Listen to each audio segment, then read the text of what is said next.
Hayri ang botanical at zoological garden dito sa Hong Kong. Ay kung nakapunta ka pa din o hindi ay tara. Ay mula nga ako din sa exit K ay diretsuhin ayan HSBC na yan dyan lumusot.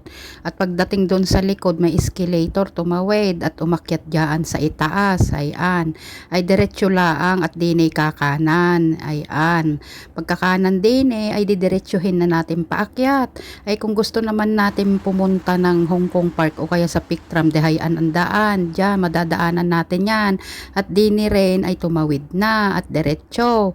Ay kung gusto rin magsimba ay madadaanan mo dini ang Catholic Church, ayan, o ay diretso dini, aakyat dini sa hagdan.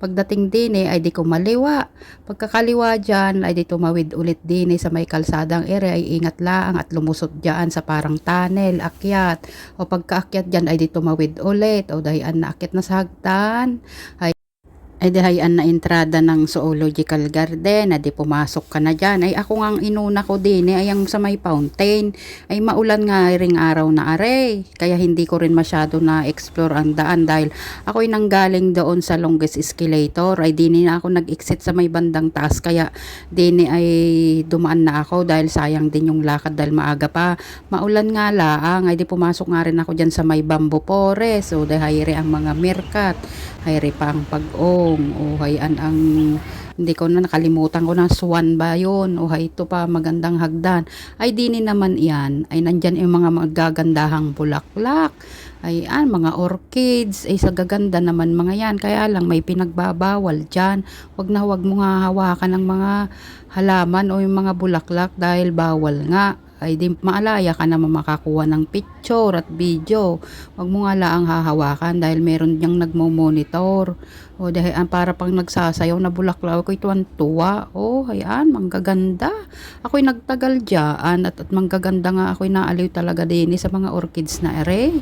O lalo array, o ba ganda. Ngayon lang ako nakakita ng ganyang kulay. O hayri pa. Parang bamboo. Oh, hayre, ay siya, sa gaganda naman, titingkad ng kulay. Ay pihong ko pag pumunta ka dyan, mag-inganyo ko dahil ang pampatak nga ng ulan. Ay hayre pa isang ibon, ay dinig na dinig mo ang kanyang pagkwit-kwit. O dehayan, o de ako umakyat ulit din at nakita ko ulit ring mga ibang ibon. Ay dahil na ulan nga, yung iba hindi lumabas, nasa lungga.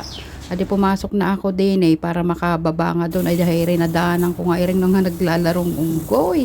Ay kakatuwa naman kahit na ulan ay sige sila sa paglalaro. Hayan, ngayon ang pangalan niyan. Adi sige laro daw sila, laro nga daw sila. Ay rin nadaanan ko rin mga pagong. May pusa pang katabi para kasi lang naka-incubate. Hayan, ay ang pusa di rin na ibo kay tinatawag ko. Hayon ang pag-ong ay lumabas na rin.